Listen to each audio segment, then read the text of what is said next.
All right, so I want to talk again about getting your power back. I don't know if this is going to be a series. It's so important because it is something that I continue to work on.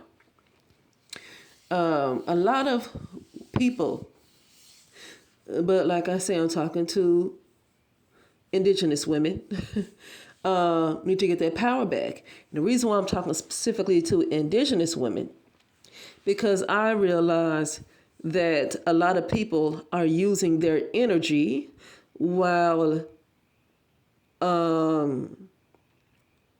bullying them into low self-worth, okay? Constantly want to tell you that you're nothing. The media or whatever just constantly shows you in a bad, negative light. Always called the angry woman or just whatever. So I'm specifically talking about indigenous women, even though this can apply to anybody, but I'm not necessarily interested in everybody. When you have a group of women that are being treated in such a negative way by our call society, okay? And I want to continue on this thing of getting your power back, which can work for anybody, the things that I say, but I'm talking specifically to indigenous women, which I formerly called black women, black American women.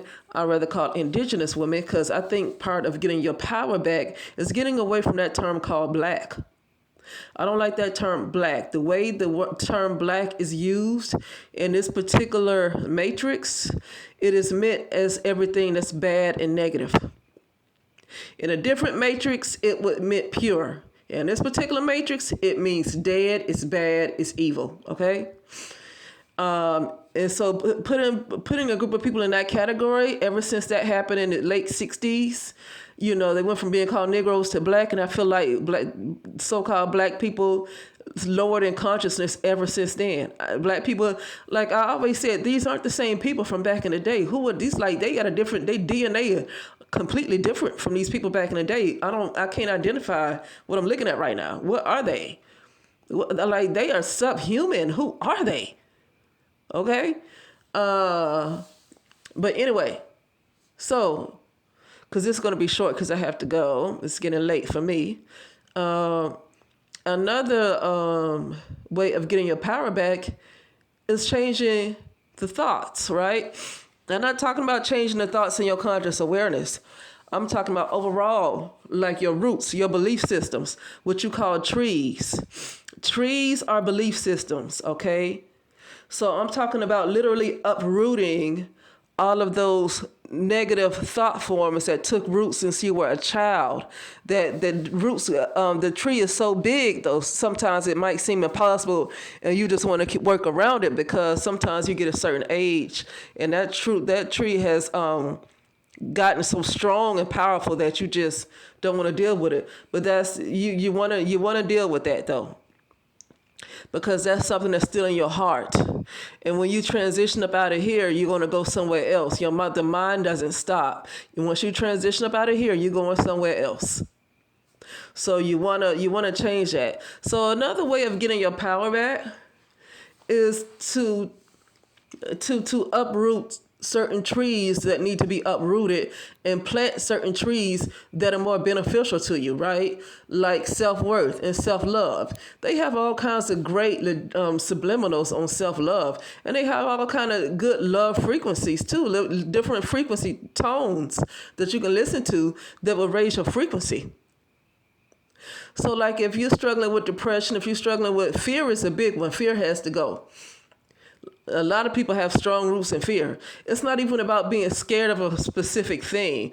But the thing about fear that I realize, it's a very low, dense frequency. But something about fear that I realize, fear comes when there's a serious lack of knowledge. Fear comes with a serious lack of knowledge. And fear is the reason why we are in a upside down world. You see how people always say we're in an upside down world, but people don't realize they can control that. They don't need to look to the elites to do anything about that. You can control not being in an upside down world when you know the truth. The truth will set you free.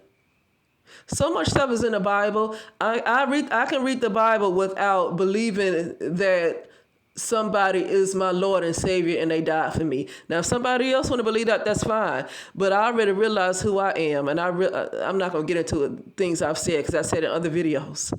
I realize who I am, and I know I don't have to believe that a guy came and died for me on a cross for my sins, because I realize what this is, and I realize who I really am, and I realize that I'm kind of in a sunken place, and where I am right now is a projection, and the real me is still in an induced state of sleep. I've seen my eyes closed, the real me. So I'm not getting into this whole person, somebody came and died for me on the cross.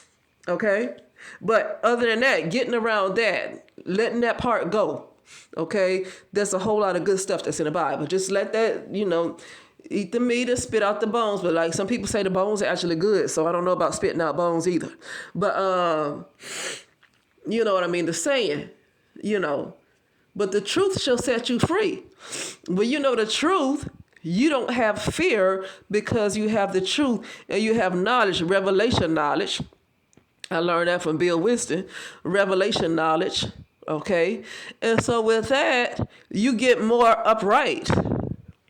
And you have less fear. So I really feel like, fear is a low dense frequency.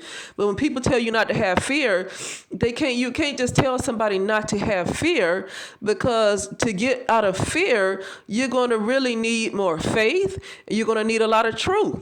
You're going to need a lot of revelation knowledge. And when you have a lot of revelation knowledge and understanding and overstanding, and that's when you really get out of fear. So you can't just don't have fear. No, that's impossible. You can't just say don't have fear when you don't have knowledge. So if you don't have the knowledge, you're going to have fear. Okay? So to end this part of getting the power back, or it's like a lot of indigenous women really suffer from low self-worth. And I realize a lot of that comes from the households you grew up in. It comes from the community, a community that wants to tear down its group of women that literally, HETES, its group of women. Okay. And you have women who are part of that community, the other indigenous women that are extremely have internalized misogyny. So they hate other indigenous women. Okay. But part of that, part of getting your power back is uprooting those trees, like self-hate, trees of jealousy, trees of envy, all this stuff that you have going on in you that's not serving you any good, that's keeping you anchored to a lower vibrational type of realm. Uproot those trees. Uproot the root of bitterness is big in everybody. The root of bitterness is something that everybody needs to uproot. But I'm speaking specifically to indigenous women, because I want indigenous women to get their power back. Because people, I said this earlier, I don't want to repeat myself. Everybody wants to use their energy, but then treat them like trash. And that's why they're at the bottom. Because and I always said, when, indigenous women at the bottom, I always said that was spiritual. Being at the bottom is spiritual. That's energetic. When you have a group of people that's at the bottom, that's energetic. You're energetically at the bottom. But that's because so many other people want to use your energy, but while they're using your energy, they talk to you like trash. And that's why this is specifically for indigenous women to get their power back.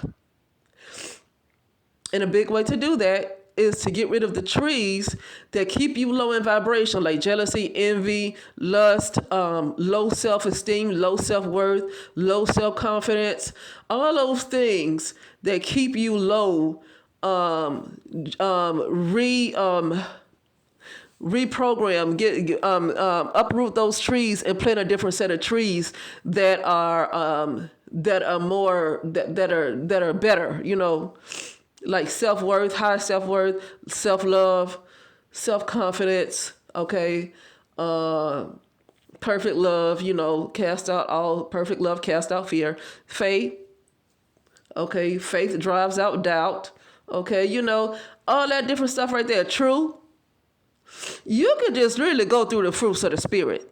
You can uproot all those other trees that you don't like. That's why I like the Bible. I'm telling you, I will always say I like the Bible. You can just go by the fruits of the spirit. What are the fruits of the spirits? And what are those fruits of the spirits are? Those are good trees to have. Okay? The fruits of the spirit. You uproot those other negative trees that everybody want to call you. They want to call you fat, whatever. They want to call you hair hat. They want to talk about your dark skin or whatever. They want to talk about your hair, your 4C hair. Whatever that is, get rid of those trees that you might have internalized. Uproot those trees, and literally the fruits of the spirit, those can be new trees. Okay? And that's a good way to get your power back. But with that being said, I will talk later.